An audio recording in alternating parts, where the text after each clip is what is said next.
You're listening to the Christian Indie Artists and Songwriters Podcast, the place where faith, music, and life intersect. We exist to help Christian indie artists and songwriters just like you get songs heard.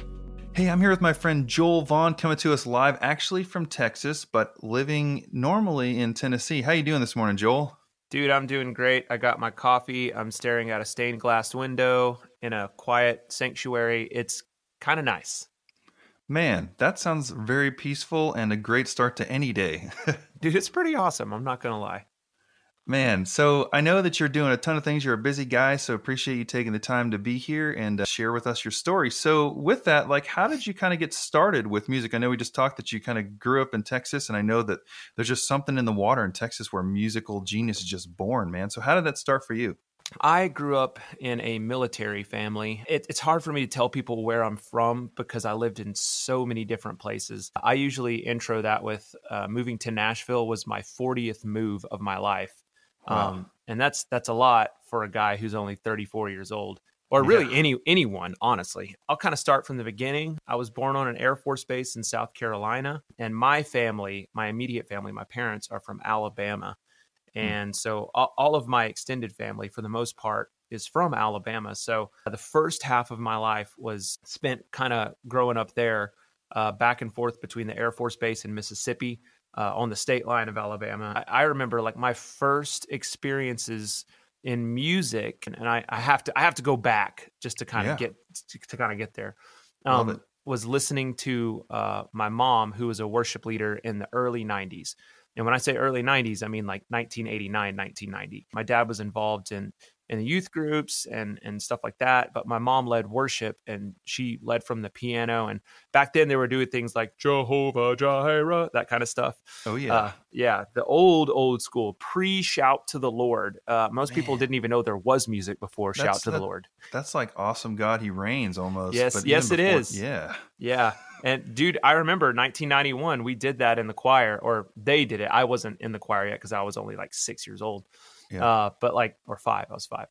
But I sang it loudly in the congregation. So anyway, my mom was a worship leader. Everyone in my family was involved in music somehow. My sister was an amazing singer. She used to sing specials, and my brother Tony was a guitarist, and he would sometimes sing. My brother Mikey sang.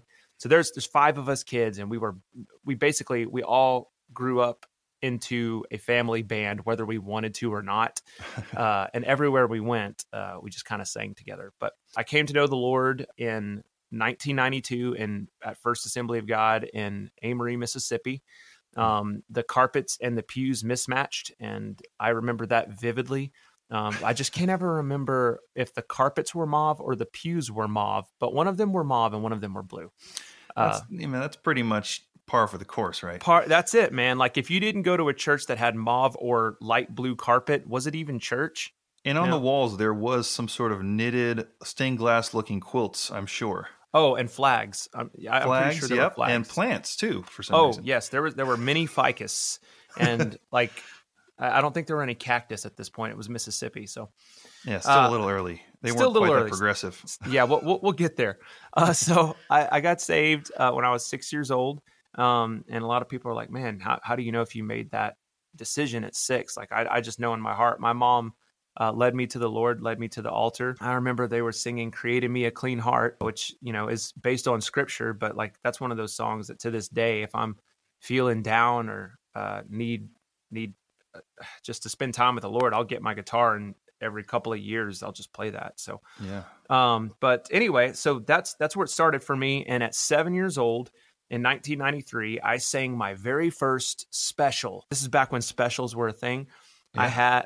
We had the cassette tape, the accompaniment tracks, but you would take the cassette tape and you would take it up front and you would pray that you remembered to rewind it to the correct key. Mm-hmm. The deacon or whoever was up front it didn't matter if you were in a Baptist church or a Pentecostal church or whatever. They would almost inevitably every time put the cassette tape on the wrong side, and it would either be in the wrong key or it would be the non-instrumental with the vocal, and you would just go with it. Or it was the version that you accidentally recorded the radio over it and some other song started. Oh man, that sounds brutal. I've got lots of stories. I don't know if that one's happened to me, but my tape has been eaten on stage. Nice. Yeah, dude. And those are so expensive. They're like, what, $20 back then? $20 on a tape is crazy in the 90s. So I remember the very first song I ever sang in church was My Place Is With You by an artist named Clay Cross. And so it was one of those things where my parents, they kind of noticed that I was singing really early, like when I was 4 and 5. And they were like, he's matching pitch and stuff. This is kind of weird. And my mom asked me, like, do you want to sing in church? Do you want to try that? And so I was like, yeah, I would love to do that. And sang in front of exactly 8 people. And it took off from there. And I mean, tiny church. But I sang a lot of specials in church. And then by the time I was a teenager, when I was 14, we moved to Texas. And when I say Texas, a lot of people think Dallas or Houston or Austin. But Texas means even further than that. We lived in the Panhandle in a town called Waxahachie, but we moved to the Texas Panhandle. So what you got to know about the Texas Panhandle is there are hardly any trees. It's basically a desert. They have highs that go up into like nearly 120 degrees in a hot summer. And in the winters, it can get as cold as 30 below. So it is harsh desert environment depending on where you're at. So I went from this beautiful, lush green paradise of the Southeast of, North and Central Alabama and Central Mississippi to desert when I was 14. Fast forward to 14, my brother and I, we had both started playing guitar the year before. Like the year before we moved to Texas, I picked up an acoustic guitar and started to try and learn some things. And so I guess that means I've been playing for 20 years. I don't know if I'm better than I was 20 years ago, but I have been playing for 20 years. But in 2001, my parents decided to homeschool us just because it was easier, I guess. I don't know. And we just had a lot of time on our hands. And so my brother and I, we were the worship leaders for our youth group at this church my dad pastored at. And sometimes I would play the drums and my brother would play the guitar and he would lead a song. And then I would lead a song playing from the drums. And we spent all of our time playing music, figuring things out, learning new instruments, learning how to record on a computer before recording on a computer was really even a thing. We just cut our teeth on songs like, good grief. One of the first songs I learned was I Could Sing of Your Love Forever. And man, me too. Such a great song, dude. All the music, all the worship songs of that time they're just still some of my favorites. Sonic Flood, Flood, Delirious. Dude. Yes. Third Day was a huge one for me. Oh man. Yeah. God of Wonders was a massive song in 2001. That hook is still just as good. I mean, come on. Yeah. You got Caedmon's Call, you got Mac Powell, you got everything you need. It was like a Christian supergroup, and that wasn't so like prevalent at the time. So it was like, dang, I remember seeing them do that live at like Rock the Universe, back then. I would have loved like, to this is kind of like what heaven's like. Yeah. My first concert experience was not nearly that cool. I'm just going to say it was super cool because I don't want to offend, but my first concert was Carmen in 1993 at the BJCC Arena in Birmingham, Alabama.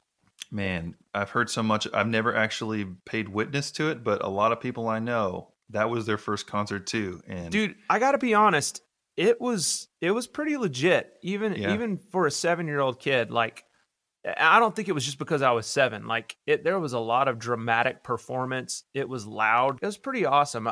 And that guy, not to shift the conversation to him, but like the dude was basically independent for a while and sold out stadiums and entire tours. So props to Carmen. That says something.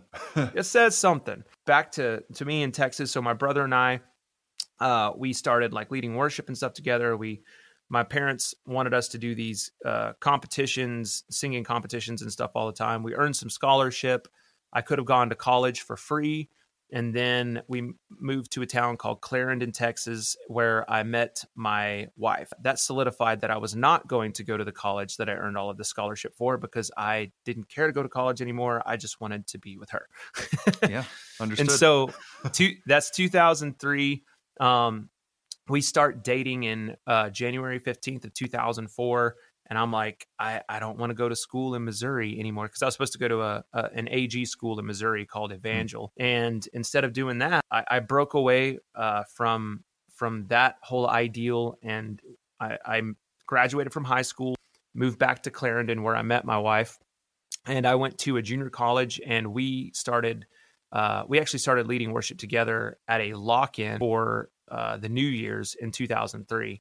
And that is kind of really where I started doing music beyond just like singing specials at church and entering competitions as a high schooler or whatever. And so we started dating, went into college, and then the second year of college, we both went to this little university called West Texas A&M University in Canyon, Texas. At 18 years old, I was asked to start leading worship for this interdenominational group on campus. As an 18-year-old, it was this huge responsibility placed in my lap and the other people's laps, and I was the worship leader for this.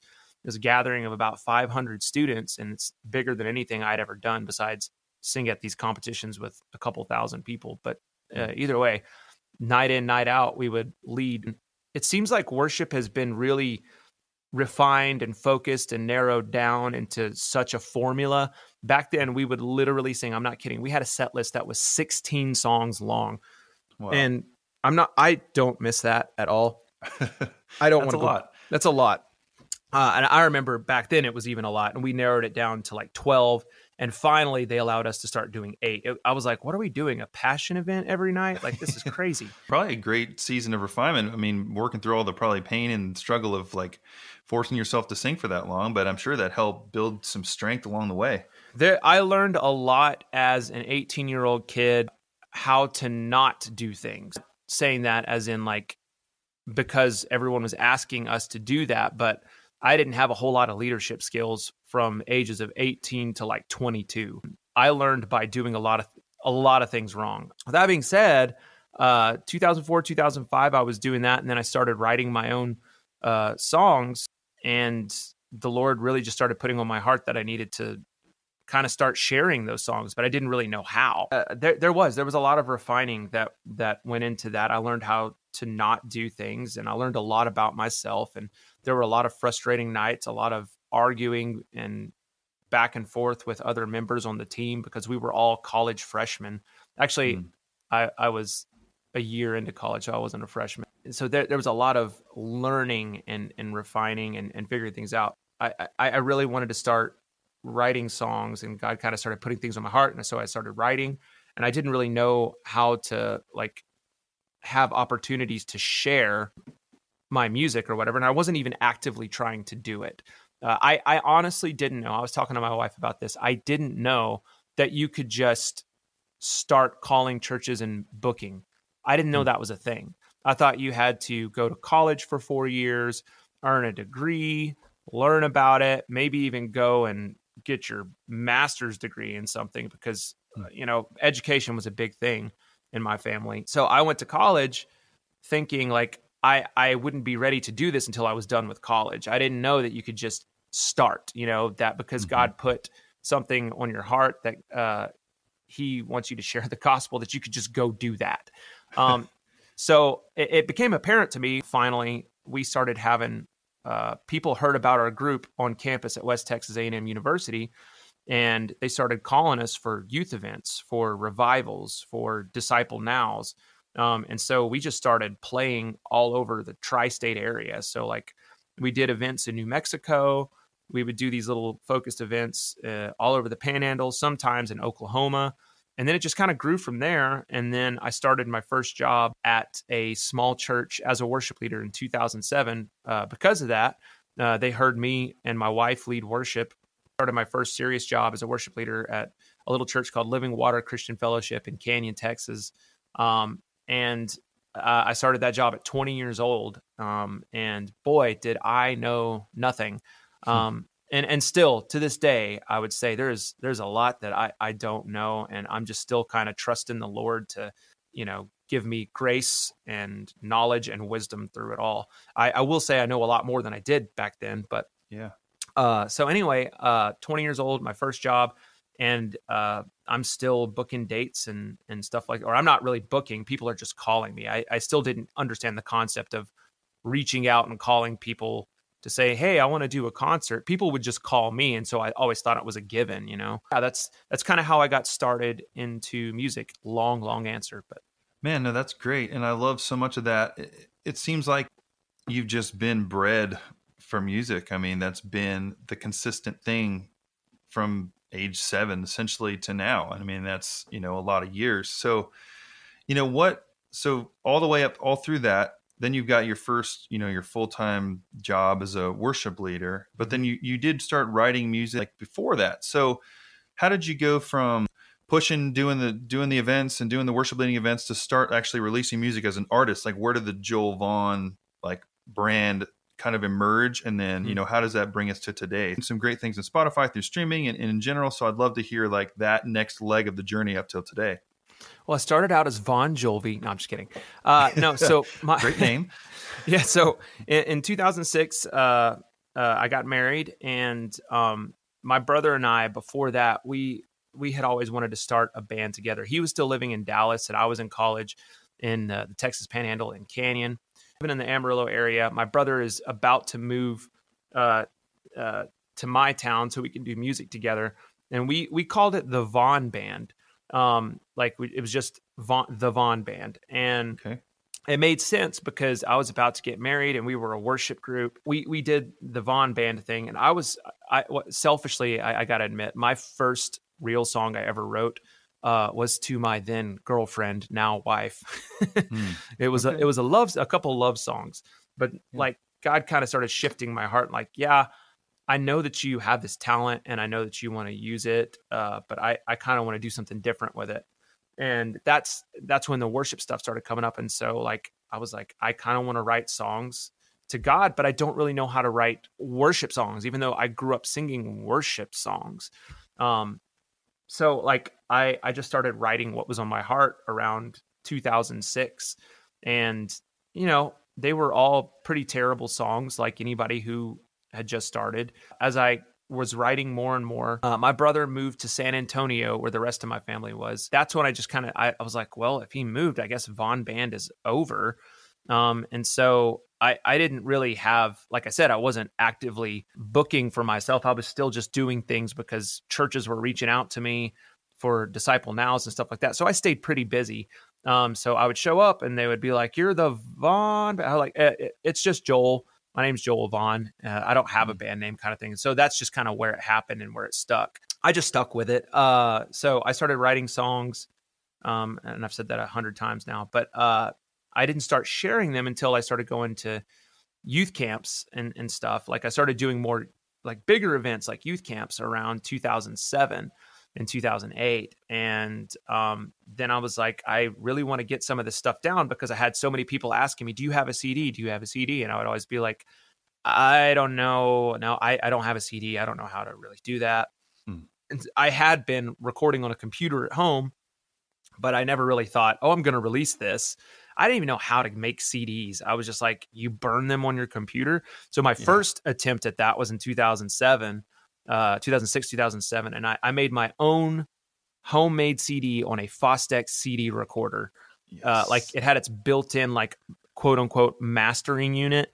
And so I played the drums on it. I played the guitars. It was a four-track recorder. So I would record everything stereo into one channel. Then I would go back and I would overdub bass guitar. And I would go back and I would overdub acoustics. Kind of like what we do now, but not nearly as cool. So I did my first CD that way. I printed off my own labels. We had this weird, funny disc burner that burned labels on top of the CDs. Yep. It was such a weird technology. So I made like 50 of those and gave a lot of them away and then sold a few of them. But then I was like, I really want to do a real CD.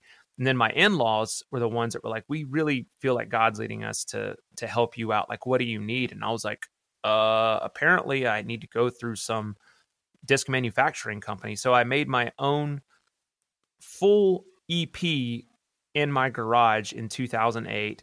And that was the one that I started touring with and started branding, I guess you could say, as Joel Vaughn. And it was a little EP called Bigger Than Me. It was done in Pro Tools. I'd finally switched over in 2008.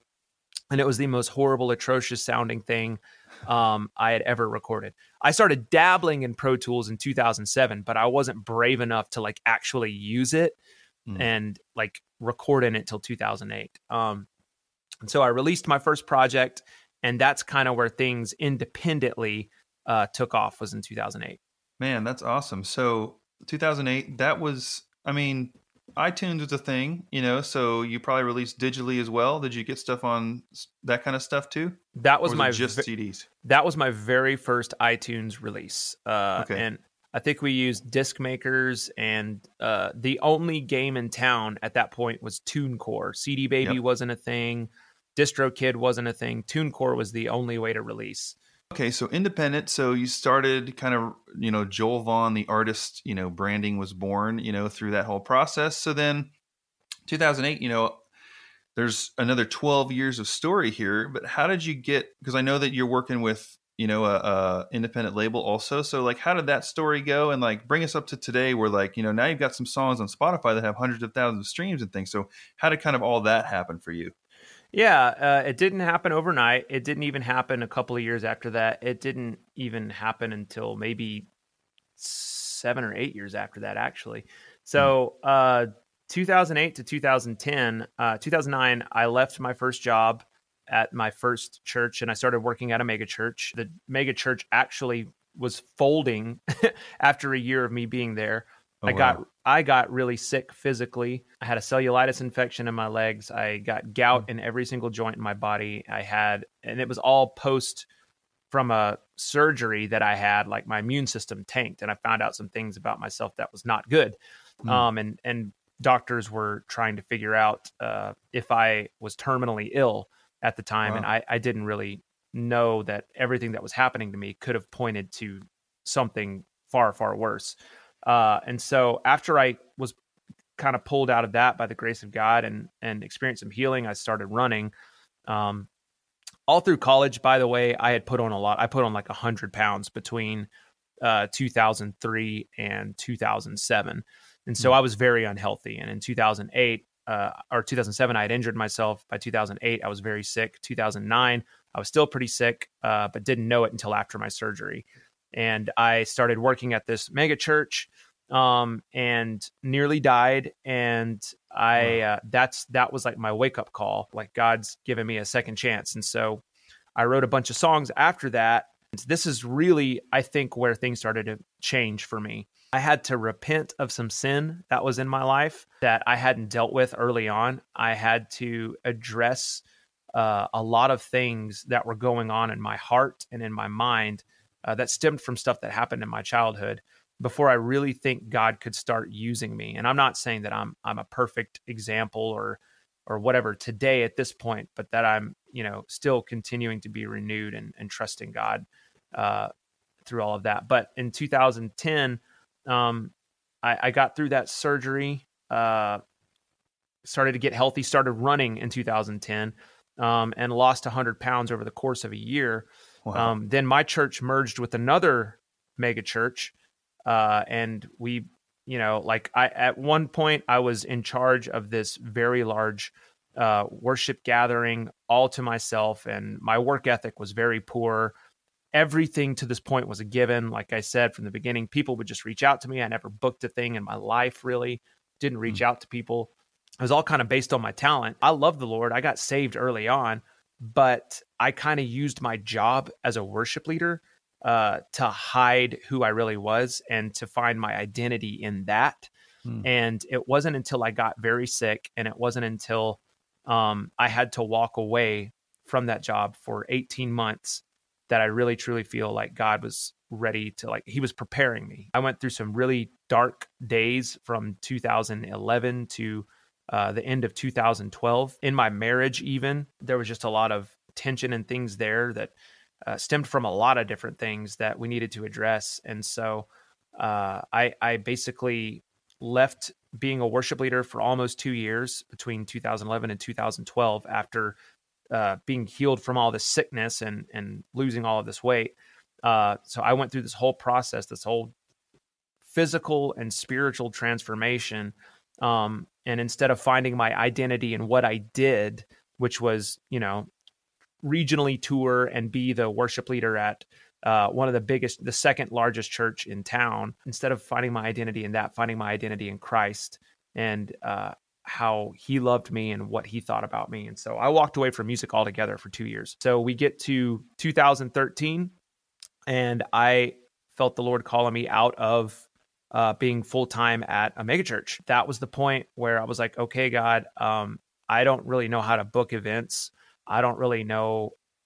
I have all these songs. Oh, and I had recorded a second project in between all of this in 2010 called Don't Give Up. And that was about my time in sickness and stuff. I mean, as much as you're willing to, I'd love to dig into that 2-year period where you kind of stepped away and you did the day job. So what was that like? Because obviously you had spent majority of your life kind of, knowing it or not, chasing this music thing. So what was that 2-year period? Because I know there's a lot of people that, myself included, where we've kind of laid it down for a little bit. So like what was God kind of doing, in that time where you weren't, the big worship guy on the stage for all the people? You were just like a normal kind of existence there for a minute. So what was that season like for you? At first, it was so freeing.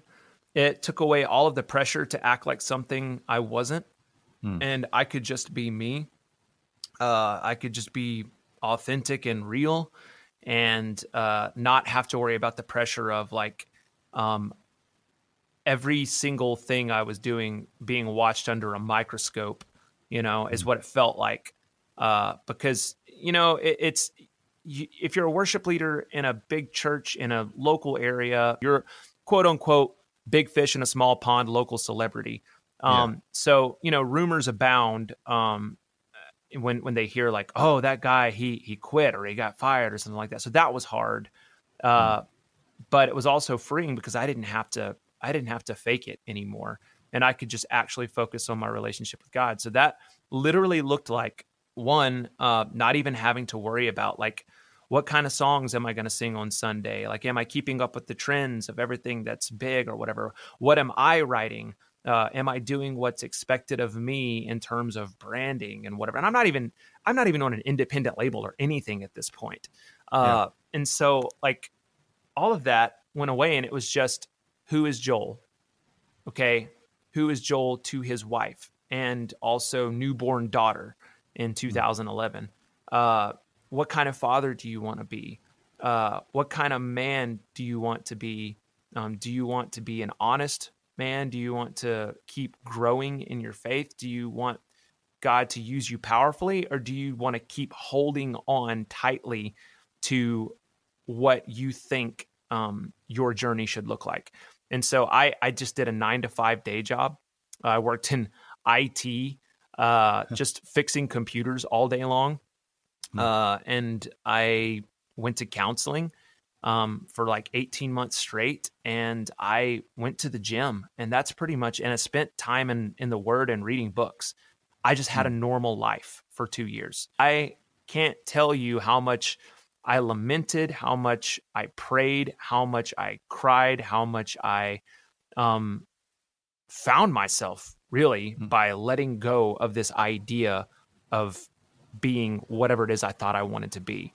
Because I mean, even the year before in 2010, I was trying to figure out like, how do I do this more, and how do I hold on to this church job, but also try to get signed to a record label kind of thing. I went and spent a week with these two guys, or about a week, not quite a week. These two guys, Shane and Shane from Dallas, and I learned and grew from them, and that was awesome. But I can't honestly say that the point of that spending that week with them was because my heart was in the right place.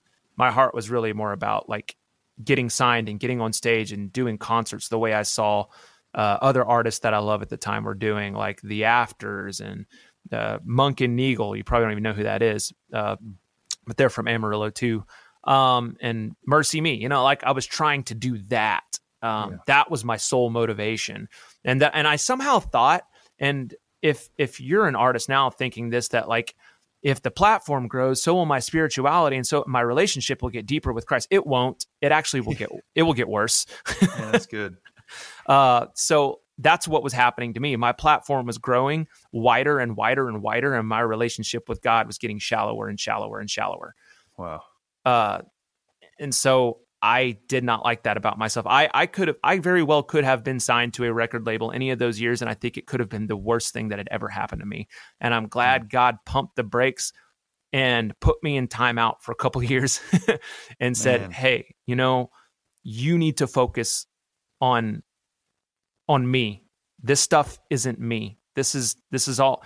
It can be good. It can be used for good, but I feel like a lot of people get it twisted, and a lot of people think that attaining that is what's going to make your relationship deeper, and it's just not." Man, I love what you said so much there. I mean, that's such like a freeing statement. Like the bigger you get in the quote unquote Christian world, the more spiritual you'll become just by like default. But totally. I mean, you get pulled further away, your priorities, because like the more stuff you have in your life, the more focus it actually takes to build that relationship. When you've got all the concerts, and you've got all the promo events and whatever's coming, like you have to be that much more intentional about actually, building that foundation, because when you don't have as much going on, when you're just going to go to a 9-to-5 job for the day, you actually have way more space and capacity, not to downplay it, of course, but right. You have more capacity because you can build into your routine. But so I love that you said that, because that's really important. So what did take you though, like in that 2-year period, like what brought you out of that to kind of refine you and made you like Joel the man, not just Joel the guy who can sing well or write well? So like what brought you out with those newfound skills and just that new foundation in your heart to kind of head into, where we are now? So 2013, February, it was just this other second, I guess, or third pivotal moment that happened. I'm working at the church again, but as a web content manager, and they brought me back on to start leading worship during Christmas of 2012 and into 2013. But I'm working at the church as a web content manager, just building websites. And so I had graduated college at this point, and I really just... I had this weird thing going on where the leadership of that church, this very large church again, was kind of looking at me like, are we going to like put him back on staff as a worship pastor?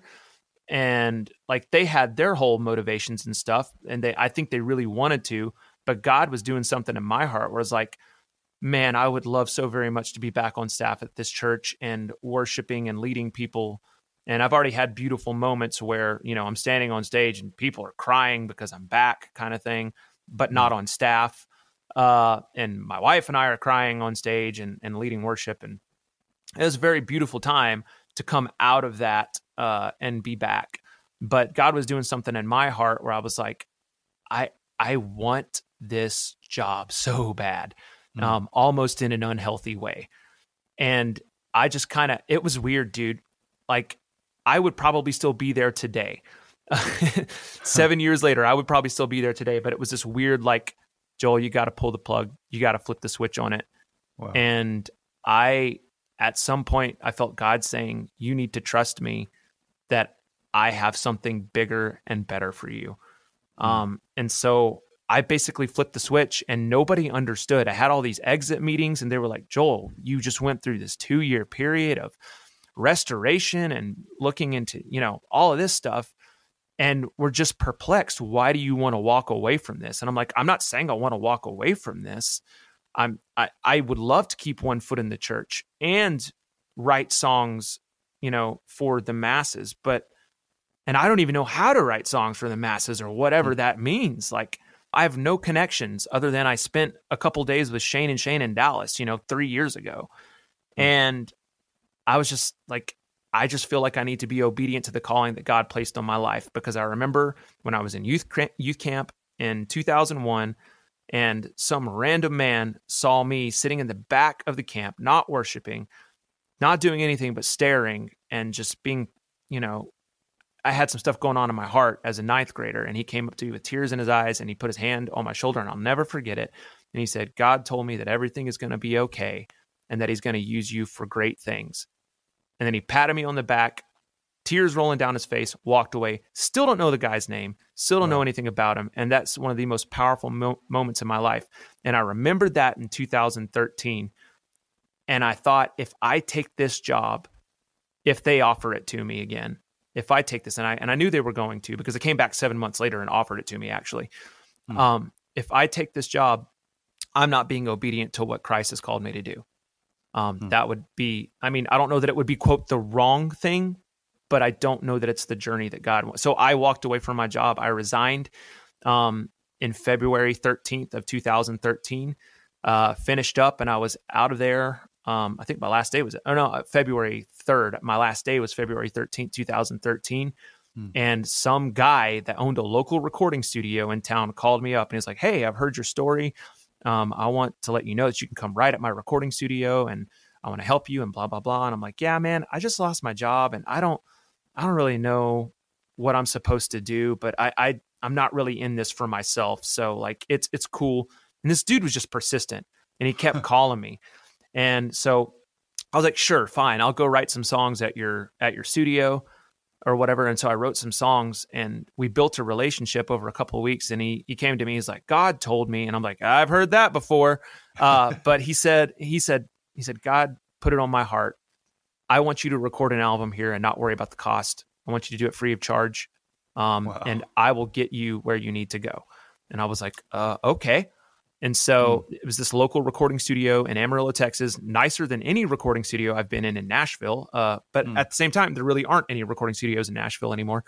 Not very many. They're all in someone's bedroom, including mine. But so he gave me this opportunity and he helped get me, out there. And then I literally booked 97 dates, whether they were camps, whether they were Disciple Nows. Some of them I called. Most of them I didn't do anything. They just kind of happened. So I booked almost 100 dates in 1 year, all by myself with no help. And that's a total God thing. And I had an album recorded totally free of charge. It was called In the Waiting. You can only buy it on iTunes. You can't stream it because of the deal that I made with the guy who paid for everything. And that's when I started running into people in the industry. They were like, "Who is this dude?" Like, he's popping up on some local radio stations in like 2013, 2014. And I opened for this other recording artist and he was like, "Why aren't you signed?" And I'm like, I don't know, man. I've never really pursued it, I don't guess. And so, but he was like, "I feel like you need to be doing this on a bigger level." And I'm like, "Yeah, I kind of had my hesitations about that. But as I prayed about it, and my wife was like, "This is what God has been preparing you to do. This isn't about yourself. We've worked through that. If God gives you the opportunity to sign at a record label, then I want to," she basically said, "I want to be a part of that journey with you and I want you to be able to do that." So that whole burden was lifted off of me. And by 2014, I started meeting with multiple record labels. I can name them all, but I won't. All Christian labels. And I started opening for bigger acts. Like 2014, I met Micah Tyler and the Afters, and I opened for those two. And that was before Micah Tyler was even Micah Tyler. He was just an indie artist just like me. And I remember both of us were standing outside at the end of this little festival in Texas. And he was like, "Yeah, man, I'm talking to this label called Fair Trade." And I was like, "Yeah, man, I'm talking to this other label called Dream and this other one called Centricity and whatever." And he was like, "You think you're going to sign?" I was like, "I don't know. You think you're going to sign?" And so that was the beginning of kind of that sort of relationship. And he took off and then I didn't. But, like that was really the beginning that started the streaming thing. 2014, I started working with at the time, an up and coming popular Christian recording artist that had 2 number ones back to back on Christian radio. And he kind of helped me come along and him and his brother started introducing me to people in the actual industry. And people in the industry were noticing that I had all these tour dates and like, who, like I said, who is this guy? And I'm like, it really, I can't take credit for anything that happened in 2013 other than I was just obedient and I did what I thought God was calling me to do. So that's the long answer. That's pretty amazing. So all the things that you've done so far, it's just been such a faithful journey. And of course, not with, it hasn't always just been an upward climb either. You've had your seasons of valleys for sure. And I always feel like that's so true. Like we actually learn in the valleys and grow in the valley, and then the mountaintops are fun, but that kind of just maybe propels to like the next thing. But really it's like I always say too, like I would much rather have like a slow, steady incline than like these big jumps because like it's, for one, it's hard. It's a lot more difficult to climb, and then also it hurts a lot more to fall. Yes. Oh my goodness, that is such an accurate description.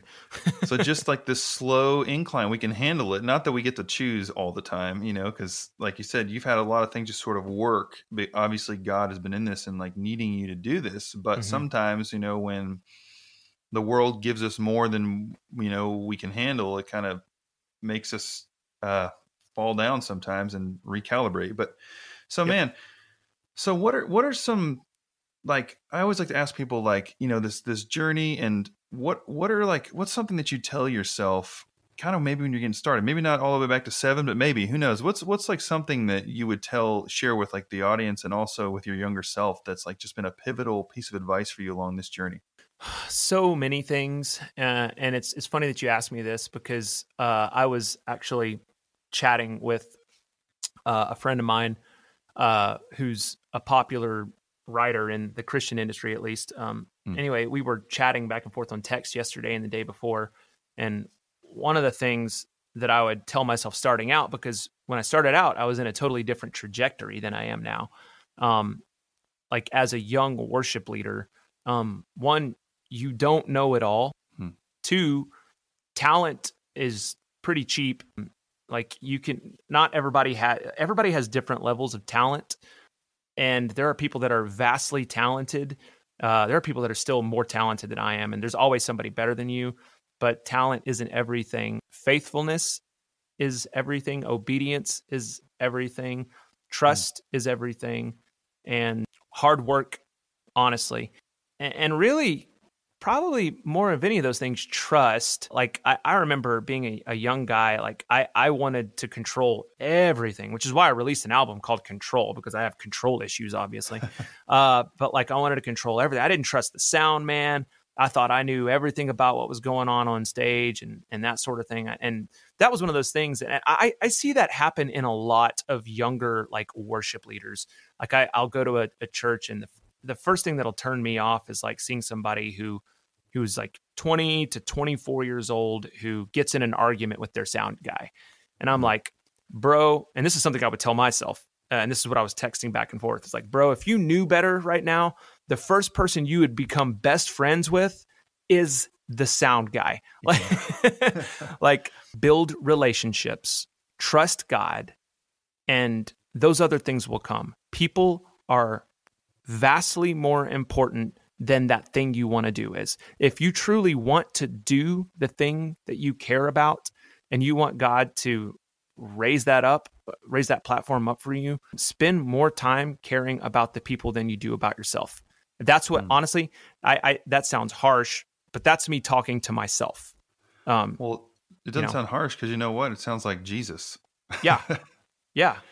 Love your neighbor, love others like you love yourself. I mean, so it's not harsh at all. I mean, that's what Jesus says to do. So, man, I mean, that it couldn't be better, like, because like you said, like you try to, like, you're trying to prove to the sound guy that you're a better sound guy than him. Well, he's the dude who can easily make you sound like crap. Man. Like, and I'm sure on multiple occasions, I'm sure I was a jerk plenty of times. And and then when the sound guy becomes or your best friend is the sound guy, and he gets you hired onto a church, and you had all of this bad relationship with sound guys in the past, suddenly all of a sudden you're like, oh man, how do I deal with this dynamic in this relationship? I thought it was going to be better because like one of my closest friends is the sound guy now. And then your relationship deteriorates with that guy because you've been picking beef with the sound guys for 10 years. So, So I know that now, you're in Nashville. So, what's that experience? Because, there's so many people that, want to be in Nashville. They think that go to Nashville will make all their dreams come true. And not to say that's not true. Not but like, true at all. No. Yeah. Like, what's that experience been like? And then also things that, like, what are some things you're looking forward to in the future? What got me there was, one, giving up the whole idea of like that's even what I needed to do. But two, I had been working with these people that introduced me to all these record labels, and suddenly I found a lot of my time was spent flying back and forth to Nashville while I was working part-time at a church as a worship leader. And so like it was to the point where I remember my wife was not happy with me. I was gone for 21 straight days. And at the time, we only had one kid. This is 2015, gone for 21 days straight. And a lot of it was spent building relationships with people in Nashville and writing. And it wasn't because like, oh, I just want to stay gone all the time. It's just I would get called to these opportunities. And, she had given me the freedom to like, we need to do this, do whatever it takes, but not at the risk of, our marriage or our family. And that's that tension that still, even today, like it's been several years later that even today, I have to work on that, and I have to catch myself like, bro, you're doing too much. You are not spending enough time with your family. You are not being the husband that you need to be to your wife, and you're not being the dad you need to be to your kids. So it's still one of those things that I have to like give myself a check on, like, hey, you need to stop. Nashville, how that ended up happening was flying back and forth and spending all that time just being there and not being home. And I was like, how am I going to do this and still maintain a job here in Texas? And it was getting to where it wasn't possible. So I had, sometimes you can have one foot in the local church and one foot into songwriting and stuff like that. And for me personally, I could not figure out how to do that and stay in Texas. It can be done, but for my situation, it didn't really make sense. So I was offered a record deal in 2015 with Dream Records. I was talking with two other record labels at the time. And so I sat on this record deal with Dream for 6 months, and I didn't sign it until January of 2016. But I signed my record deal a lot later than a lot of people would. The same year that I was 29 years old. And this is 2016. And we were praying about it. So we sold our house in preparation of like, okay, is God calling us to Nashville, or do we stay in Texas? We don't really know what to do, but a whole lot of different things happened that confirmed that was what we were supposed to do. And I could go into that, but like, there's so many things that it would take way too long. And so we sold our house. We lived in an apartment. I signed my first record deal, and then my very first single went to Christian radio. Hot AC went to like number 15 or 16. I can't remember. Then we got song placements with this show called Dude Perfect. Got 3 different songs almost back to back to back. That same year, I was put on a TV show on TBN twice. Played a whole bunch of different festivals and stuff. And so it just got so busy and got to be so much that my wife was like, I remember one of the things she said, the only way I know that God is calling us to Nashville is if because she had her dream job. My wife is a teacher. She said, if my principal calls me out of the blue and tells me that I'm resigning and God's calling me somewhere else, that's the only way that's going to happen. And nobody in a million years thought that this principal was ever going to leave, because she loved this school.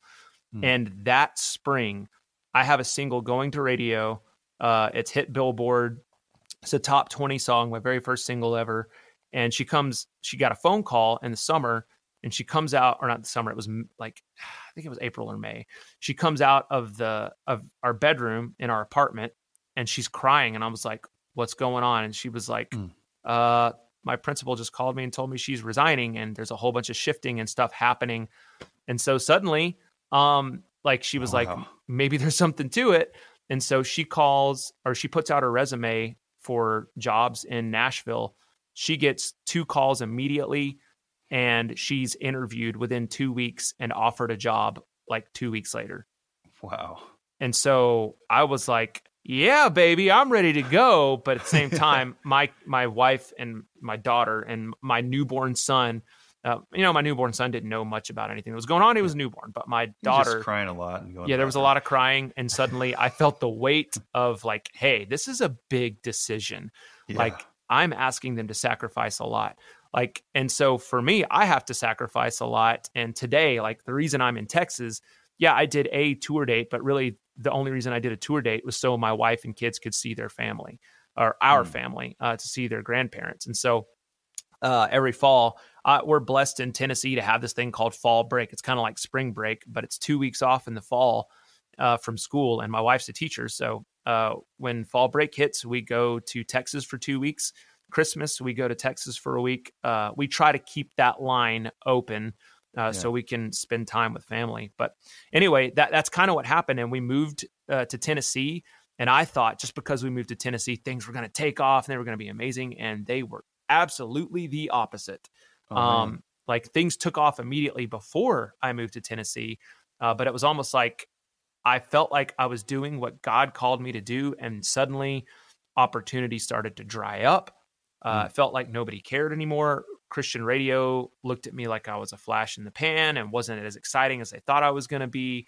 I thought I was going to get these K-Love and Air One ads, and those didn't happen. And so I started getting depressed, to be totally honest. And then I made a decision to sign with management that I didn't really pray very hard about. And it was a reactive decision because I thought, oh my gosh, if I don't sign with a manager that gets me on a tour, then like people are going to see from the outside that things aren't working. And then all of my family and friends back in Texas are going to see that I'm a total failure. And so I started making decisions when I moved to Tennessee that were very reactive and very trying to make it look like that I wasn't failing because all of these things happened and I had all this charting success immediately. And the only trajectory I thought was for me to go up. And it was embarrassing to get to Tennessee and find out that it's even harder than I thought it was going to be. And not just harder, but that suddenly opportunities were drying up. And so 2017 rolls around and it was my worst year for my career, period. I didn't make very good decisions on who I partnered with business-wise. I basically spent my life savings recording albums and making new music because I thought, okay, if that one doesn't stick, they'll like this one and this one and this one. And then it was like, God was like, okay, Joel, you need another timeout. We need to like pause for a second. And so I paused. And so we went from being very financially stable in 2016, 2015, 2016, living in Texas, had a very nice padding in our savings account to suddenly we had given everything and spent everything to the point that we had nothing in our checking account. And I still had all of these dates that like I had to fly out to because I did have some popularity on Christian radio. And like, I remember going to Washington State, playing at Creation Festival Northwest, opening for Hillsong Young and Free, getting home and finding out that my checking account was over $400 negative, even after getting paid. And I thought like, God, I did all of these things that you asked me to do. I did everything, but now it seems like my marriage is under strain again. My daughter is sad and depressed as a 5 and 6 year old kid. And all she knows is she misses her grandparents and she misses her cousins. And I did this to them. And this is all. And so I started getting depressed and digging myself in a hole and thinking like, this is all my fault. And I made the wrong decision. I didn't make the wrong decision. I made a few reactive wrong decisions along the way that led to that. Because I was scared and I didn't trust the Lord. 2017, the fall rolls around, and I remember waking up in the middle of the night, just being scared of like, what's going to happen with my career, but even more than that, like what's going to happen with my marriage? Like is my wife like so mad at me about all of this, that this is something that like I took her away from her family and told her that all of these things, like if we trust God, that like things are just going to be awesome. And then they weren't, they were actually the opposite. And to the point of almost losing everything and almost having to declare bankruptcy, and probably should have. That might've been the smarter thing to do. I'm glad we didn't. And I'm not advocating for that. I'm not saying you should do that. But in 2017, that's like, to put it out there, that's where we were. And I remember I was having to sell like my guitars and my amplifiers and all of my recording equipment and like all the things I needed to do my job, I was having to sell because to get to the gigs, I would have to spend all of the money because they were clear across the country. And then I wouldn't have the money when I got back. And so basically they were for appearances only, just to keep things, up in the air. And then I woke up in the middle of the night and it was like, God was telling me like, Joel, you're starting to do the same thing you did in 2010. Wow. You don't want people to know that you're struggling. You don't want people to know that life is hard. And so you're using your, albeit small, but your level of celebrity to hide from the fact that you have problems. And you need to like give up control. and just let it go. Wow. And so I parted ways with my management at that point. I felt like God was saying, you need to do that. You need to talk things over with your wife and come clean about your finances and how tough things really are. And like, you need to repent and I can use you again, kind of thing. And I was so embarrassed and I felt like a failure. And I was just like, I have been through this in a different way several years ago. And I thought that after I went through that refining period, that, things are just going to be nothing but a, uphill climb, but like looking back and seeing everything God brought me through. I never thought in a million years that I would be right back in a valley, not the same, a different valley, but in a valley nonetheless. And so here I was, flat broke, 2017. Like I have a second single going out to radio. It was not timed very well. And it went out in a time that, like, by the time it even started doing anything, the Christmas freeze hit. And if you don't know anything about that, if you do ever sign a recording deal or have radio promotion, if someone wants to promote a single for you after September, just say no. So, Okay. So like just a word of advice, unless you're at a major label, because there's no way that they can get your single up in time before the Christmas freeze hits, because that's when they flip to nothing but Christmas music after Thanksgiving. So that kind of happened to me. But at that point, I parted ways with my management.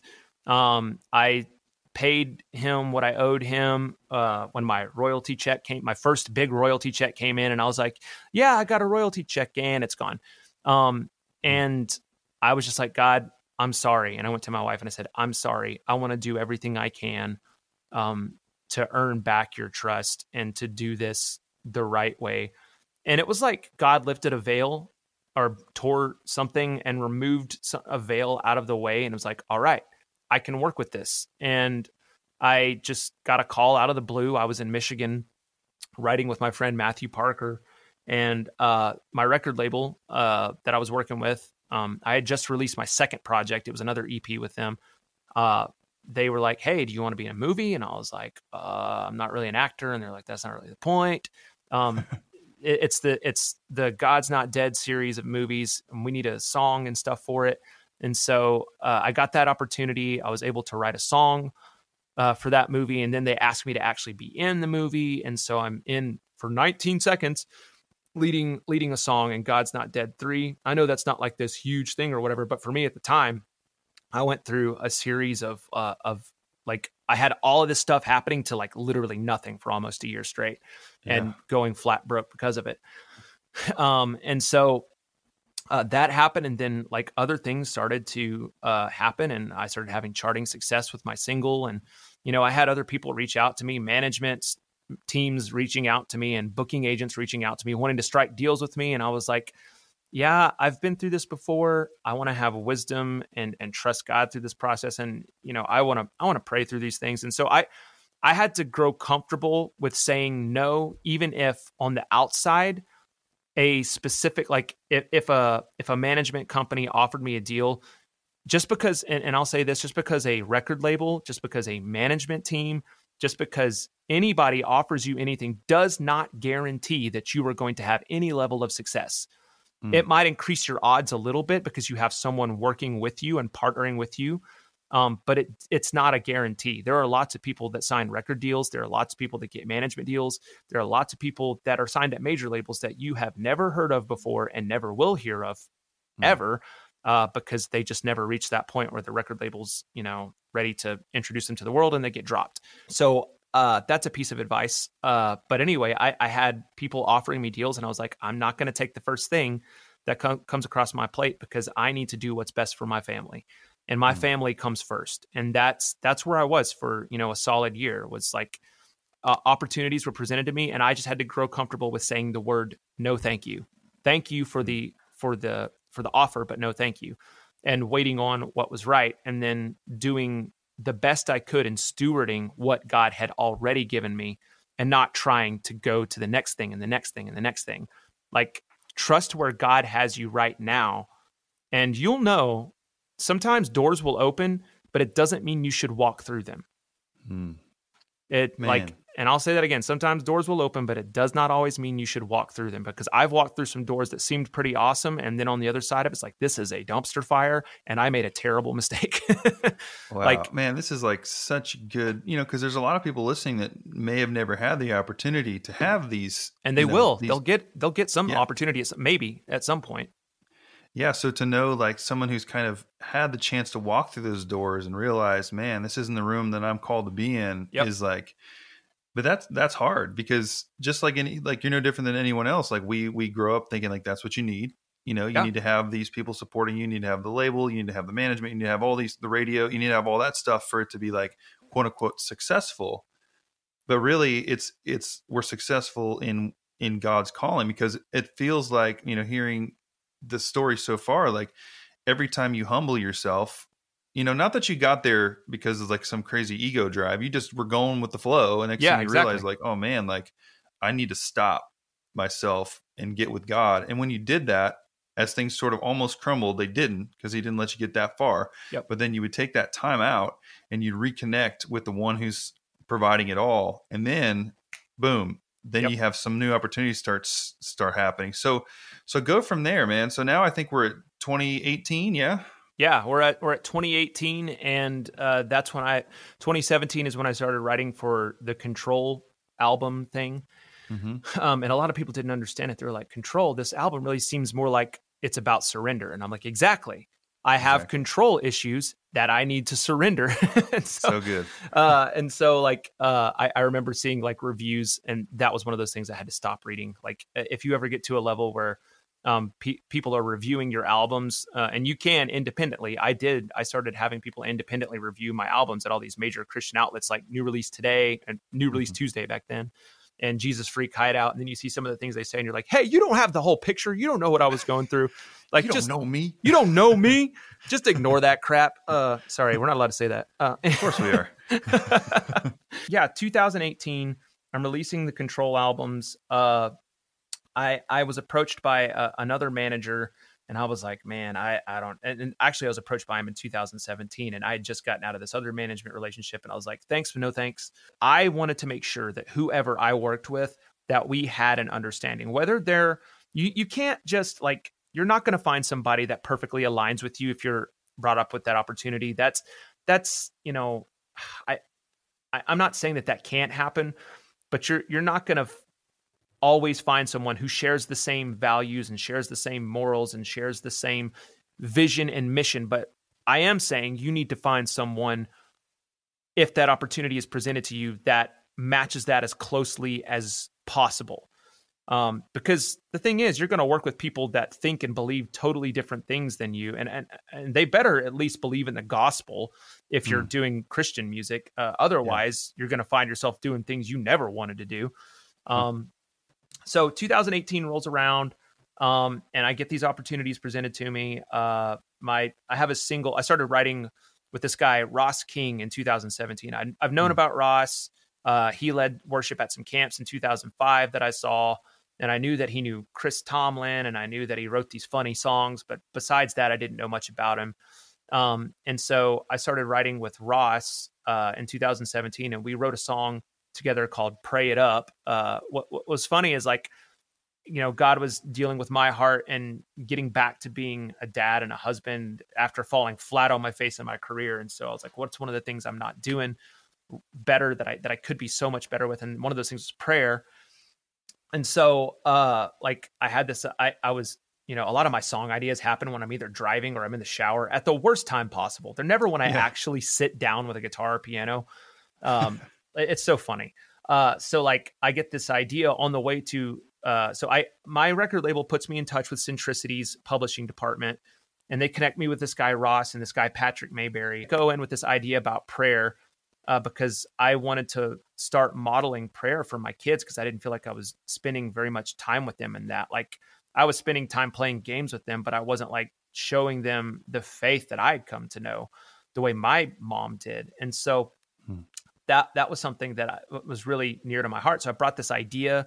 We wrote it in the Centricity room in the course of 3 hours. And my song was like getting back to prayer. And then Ross was like, hey, what about, Pray It Up? Because he at the same time was working through this he had this prayer time that he would do with his kids, and his oldest son would come to him and be like, "Hey dad, it's time to pray it up." And it was kind of like a joke. And so I was like, "Pray it up." When Ross brought up the idea, I was like, "That's the cheesiest thing I've ever heard." And then when we started singing it, I was like, "So cheesy, it just might work." So we write the song. And I'm still not super bought into it. I go and do the vocals with my buddy David Tulane, and Patrick Mayberry produces the song. And then they send it to me, and I'm sitting in my bedroom where I recorded most of my vocals in our apartment in Spring Hill, Tennessee. And I listened to it, and I got chills, and I was like, this is kind of a corny idea, but it really speaks some really deep truths in a very simple way. And I don't typically get goosebumps from my own music. And some people might hear it and go, "What gave you goosebumps about that?" Like, I don't know, man. It just did. And so we released the song, and I'm not really promoting myself at this point. I'm just working on me and trying to be a good dad and a good husband. But I'm still working on music. I didn't just give up music and walk away like I did years before. And so I give the song to my label. This is pre-releasing the Control albums. This is the single that I'm working on that leads up to the album. And a couple of weeks later, it starts getting all of these ads on Christian radio, on AC. I've had success with Hot AC. And for those of you that don't know, there's several different charts on Billboard for Christian radio. There's Hot AC, there's Christian Airplay, and then there's Christian AC. So suddenly I start getting ads from like The Fish and bigger radio stations, like this station called KTIS, which is like the Way FM of the North. And like things just start taking off. And I'm like, what's going on? And then Spotify takes our song and they put it in Top Christian. Then they put my face on the cover of the Top Christian. And I didn't even know that playlisting was that big of a thing in 2018. I'm so naive until it happens. And I'm like, oh, cool. My face is on this thing. And then I found out they sent out this mass email from Spotify that alerted people to like this new release from this random guy named Joel Vaughn. And also the only other person included in that email was a single by U2. So so like God is doing some huge things. And and my friend Ross calls me. He's like, "Holy crap, dude." He's like, "Did you see what happened this morning?" And I was like, "What?" I was like, "Oh yeah, we got some playlist ad." He said, "I don't think you understand." He's like, "This is massive." And I was that's like, the playlist. Yeah, that's the playlist. And I'm like, "What does that even mean?" And he's like, look. And he just broke it down for me and explained it to me. And I was like, "Oh, this is a big deal." You know, I had grown thinking like radio is the only big deal, and radio is still king. It still is a big deal, but to younger audiences, they don't really listen to radio the way that we did growing up. They look at playlists and they're like, "Oh my goodness, this is the holy grail." Ah. And so that happens. The Top Christian things happens, and suddenly we get radio stations that are like, "Joel's on Top Christian," and so they start adding my song, and it became my biggest song ever to that point. And then it was a domino effect. We released another single. It was put on Top Christian as well. Both of those songs earned over, like Pray It Up went over 1 million streams in less than, I want to say 2 months, like less than, like maybe 6 weeks, went over 1 million streams. Wow. And then More Than Good Enough was the single we released. Patrick Mayberry produced that as well. Went over 1 million streams. And, I was like, okay, radio's cool, but this is way cooler. And there's been kind of hills and valleys that happened, but I haven't really had and that was 2018. I haven't really had the playlisting success since, but I haven't released an album since then either. So I'm getting ready to release a new album, and I'm like, I don't know if we're going to have any streaming success again. I've released several, like 2 singles that did really well on Christian radio recently, that charted on Billboard.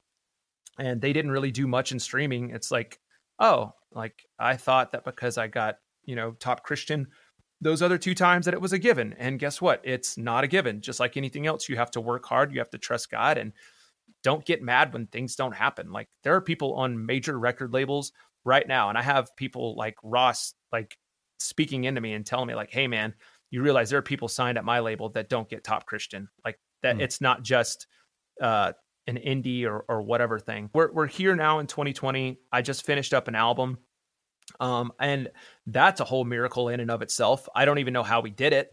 Uh, I decided to do a Kickstarter because the way I used to do my albums, because the way my record deal is structured is I own my masters, but I lease them out to the record label for 7 years per album.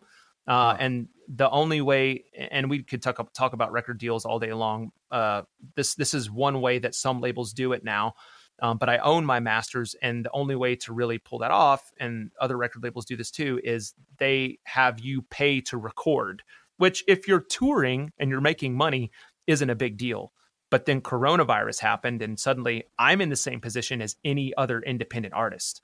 Yeah. Like, I don't have all these gigs. Like, I had the help of radio to help me get gigs, before, because I could call any market and be like, I have a booking manager say, hey, you probably know Joel Vaughn. You probably don't know him very well, but you know his song Prayed Up, right? Like, oh yeah, we know that song. We love him. We'd love to bring him in and do a concert. I had a leg up in that way, but suddenly coronavirus hits. It doesn't matter. We're all on the same playing field. And if I'm not touring, I'm not making money that could go towards recording, or money that I could even take care of my family with, to be honest. Yeah. And so we decided to do a Kickstarter, and I've done those before and failed massively. But I credit God, one, and two, my friend Ross King, and I've credited him a lot. You've heard his name, and they're probably going to start Googling, like, who is this Ross guy? And he's going to start getting all these phone calls like, Joel, what did you do? So anyway, like, if it wasn't for his guidance and his help, I don't know that I would be in the position that I'm in. But I'm very, very excited about the album we're about to release. We're going to start pre-releasing it in November. That's where we're at now. I haven't done really, but maybe 10 or 12 tour dates this entire year, which has kind of been nice, to be perfectly honest. I've got to spend time with my kids and watch my son like grow. And and he's like several inches taller than he was at the beginning of the year. My daughter is like 6 inches taller. I would have missed all of that had I been out on the road. And I just look at it like it's honestly a gift, and I'm going to make the most of this. And I'm going to write the best music that God can call me to, God has put on my heart to write. And not just like the production wise, but like lyrically, like really dive in deep and share stuff that God's been doing in my life. So that's really cool. And it just, I don't know if God just showed this to me. So you went through that first period, the mega church, and you pulled out for 2 years. You needed 2 years to like heal and get connected, reconnected. And then it happened again that was 17, right? Yep. 16, 17. So then this year, this is the first time it actually kind of happened again. Yeah. But since your perspective is different, because you went through those seasons before of refinement, this time you kind of pulled away, from the touring. You didn't keep with your normal rhythm, but because you've learned so much through this journey that you're actually like, hey, this is such a blessing. You didn't have to like completely disengage and like lay it all down and it's like part of your rhythm to realize that you can pull into God and you can pull into what he's doing in your life without having to completely disconnect. Yeah. So I think that's incredible, getting that time. Like, you only did this so many tour dates, but guess what? You still get the what you needed to record the album. So that way, when the world kicks back up next year, you'll be riding on these songs that kind of God just still provided for you, but it didn't have to be quite as dramatic, I guess, is what I'm trying to say. Yeah. Well, and I'm old enough now and wise enough to know, like, it's kind of crazy. I feel like I'm an old man in this industry, because if you look at like artists that are signed now, and if you're an older independent artist and your aspirations are to sign with a record label, don't think it's too late because you're in your 30s. But they're signing kids these days. They're signing like 16, 17, 18, 19-year-old kids. I'm older and I think wiser, and I don't just because things look like they're spinning out of control does not mean that they are. And like, I guess what I'm saying is I'm wise enough to know that like now, and I'm not saying I am wise, I am wiser than I was, is what I mean. That sometimes when God pulls things back, it could be a slingshot thing that's about to happen. He's about to do something big. It's not because he's pulling you back because you need a timeout. Sometimes it could be that he might be saying you need to get a healthy perspective and realize that this is not who you are. You are not what you do. You are a child of the King. You are not so-and-so recording artist or songwriter or whatever. Like, first and foremost, you are a child of God. So sometimes that is the case, but sometimes it's because God is getting ready to do something huge, and you need to like really absorb yourself into the moments that God gives you. Like I remember my son crawled in my lap last week, and he's 4, and I'm like, he's not a baby anymore, and I hate that. Yeah. Like I love my boy so much, and how many times did I like complain about like not being out on the road when he was little, and I missed it, and now he's 4 and he's sitting in my lap, and I'm like, this isn't going to last much longer. And I need this. Like, I need these gifts, these moments. Like, there are beautiful moments that are going to happen on stage, but you're going to walk off that stage and those people aren't going to be the ones there for you when you're going through hard stuff. Your wife is, your parents are. If you don't have parents, your in-laws. If you don't have in-laws, your cousins, whoever, friend. Those are the people that matter the most. I was just sitting there like holding my son tight, and I was like, I'm going to hold on to this as long as God allows me to, or until he's ready to get up. Yeah. But like cherishing those moments and then using the time that God gave you, the valuable time that he gave you, and stewarding it well. Don't just be like, and that was the thing when this whole coronavirus thing hit, like a lot of people don't know, I live in Mount Juliet, Tennessee. March 3rd, midnight, a tornado tore through our town, killed 3 people in our town specifically, went on and killed like 17 people in Cookeville, 25 miles away. And that was one of the scariest nights of my life, waking up in the middle of the night and going, okay, well, this is it. Huddling up in a closet and praying to God that we'd make it through it. And my church where I lead worship was where the Red Cross stationed there for people to come in. And I saw people coming in with like sawdust was what it looked like all over them. And their houses had collapsed on them. And there's a woman that had a piece of wood sticking out of her leg. And she was with her 2-year-old son, and they survived. They just survived their house being blown off of the foundation. And they were just sitting there while a tornado went through. Yeah, it's just craziness. And so a tornado had cut through the town. 2 weeks later, I went out and did my last 2 tour dates, and then coronavirus shut down the entire country when I got home. And so I was scared to death, as most people were, because we're like, what is this? What's going to happen?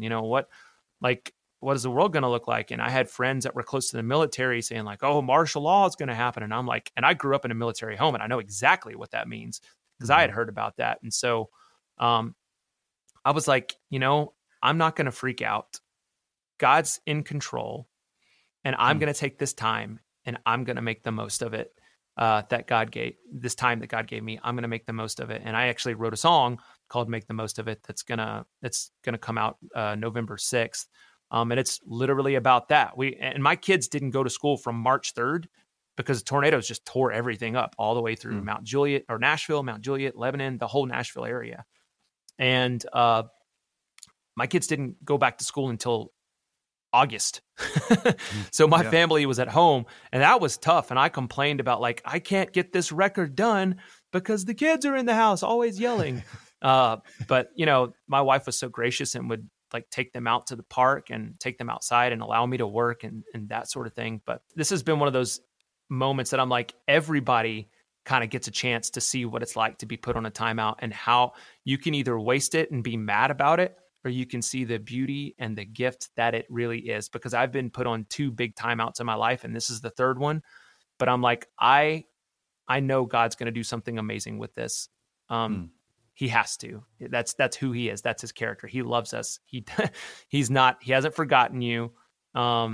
He hasn't forgotten what you're going through. So thanks for sharing that. And that's so true. I love that visual of like, when we think we're being kind of pulled away, really it's just to get ready for the big launch into the next thing. So what's the best way people can connect with you? What social media platforms, Hangout, website? Just give people the info so they can reach out to you. Yeah. The best way to connect with me is probably through my Facebook page. It's facebook.com/Joel Vaughn Music. Secondly would be my Instagram, which is, my handle is Joel Vaughn Official. It used to be Joel Vaughn Music. I flipped that over to a personal account. Instagram is Joel Vaughn Official. Facebook is Joel Vaughn Music. Twitter is Joel Vaughn Music, and then my website is joelvaughnmusic.com. Awesome, man. Last thing I like to do before I let you go is pray over you in this journey. So God, thank you so much for Joel. Thank you so much for his vulnerability and sharing his story of all the things you've been doing through his life from 7 years old now to 34, and just the entire process of you doing so many amazing things, just continuing to propel him, giving him the just the tenacity to keep going, even through those times where it gets really hard and you're not sure, what the next day is even going to look like, God. But just thank you for that manna where you just always gave him what he needed, and to be a good father and to be a good husband and to be a good minister of what you've called him to do. God, we just pray for this next season, Lord, as he's been enjoying this family time and so much to that, Lord, and all the blessings that come through those things that no one sees. It's not in a public way, God, but those are the types of things like we talked about that shape us and make us who we are. And just an incredible gift that family is, Lord. So as we head into the release of this new single and this new record and everything coming out, God, just pray that your will be done in it all, Lord. Like I always say on this quote, it's our job as songwriters to build the boats, Lord, but you're in the business of putting wind in the sails, God. So we just pray that you just do a special work, as your favor just poured out all over this project, that your blessings go out and the people are hearing these songs and they're impacted for you and your kingdom, so that they can continue to do what you called them to do, God, and let Joel's music just be a light of fire within them to continue to chase after that, God. We just thank you for this time we spent here today, Lord. We just give you all the glory. You're worthy of it all. In your name we pray. Amen. Amen. We want to help reach as many Christian indie artists and songwriters as possible, and one way we can do that is with your help. So if you could take a minute and leave us a review on iTunes, that would be so appreciated. This is how the iTunes algorithm will push this content out to more and more Christian indie artists and songwriters. So like I said, if you could just take a couple seconds, leave us a review, that would be so awesome, means so much to us, and we would really appreciate it.